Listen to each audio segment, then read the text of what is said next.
Hi అండి, welcome back to Jessie cooking recipes. ఈరోజు మనం పరమాన్నం ఎలా తయారు చేయాలో తెలుసుకుందాం. ముందుగా ఒక గిన్నె తీసుకొని అందులో 1 కప్పు రేషన్ బియ్యం వేసుకొని 2 సార్లు బాగా కడుక్కోవాలి. తర్వాత ఒక లోతుగా ఉన్న బాండీ తీసుకొని అందులో రైస్ వేసుకోవాలి. 1 కప్పు రైస్కి మొత్తం 3 కప్స్ పాలు వేసుకోవాలి. 2.5 కప్స్ వాటర్ వేసుకోవాలి. మొత్తం 5.5 కప్పులండి పాలు నీళ్లు కలిపి. తర్వాత స్టవ్ ఆన్ చేసుకొని స్టవ్ మీద పెట్టుకోవాలి.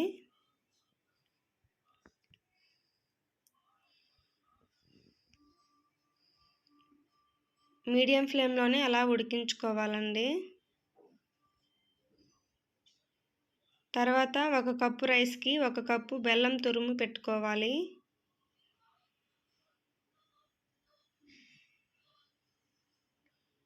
రైస్ బాయిల్ అవుతుందండి.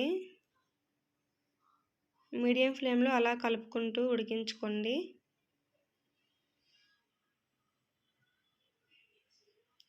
పరమాన్నం దగ్గర పడిపోయిందండి. స్టవ్ ఆఫ్ చేసుకొని కిందకు దించుకుందాం. తర్వాత 2 టేబుల్ స్పూన్ నెయ్యి వేసుకొని డ్రై ఫ్రూట్స్ ఫ్రై చేసుకుందాం. మీ దగ్గర జీడిపప్పు కిస్మిస్ ఉంటే వేసుకోండి. నా దగ్గర ఇవే ఉన్నాయి. కొబ్బరి ముక్కలు బాదం పప్పు వేసుకొని ఫ్రై చేసుకోవాలి.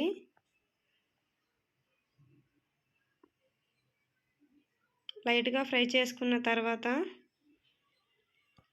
పరమాన్నంలో 1/2 table spoon salt, 1/2 table spoon యాలకుల పొడి, 1 కప్ బెల్లం తురుము వేసుకొని బాగా కలుపుకోవాలి. పొయ్యి మీద ఉంటుండగా వేసుకోకూడదండి బెల్లం, లేకపోతే పాలు విరిగిపోతాయి. ఇలా వేసుకొని బాగా మిక్స్ చేసుకుంటూ తర్వాత డ్రై ఫ్రూట్స్ కూడా వేసుకొని మిక్స్ చేసుకోవాలి. అంతేనండి, రెడీ అయిపోయింది. ఈ రెసిపీ మీకు నచ్చినట్టయితే నా ఛానల్ని సబ్స్క్రైబ్ చేయండి. Thank you for watching.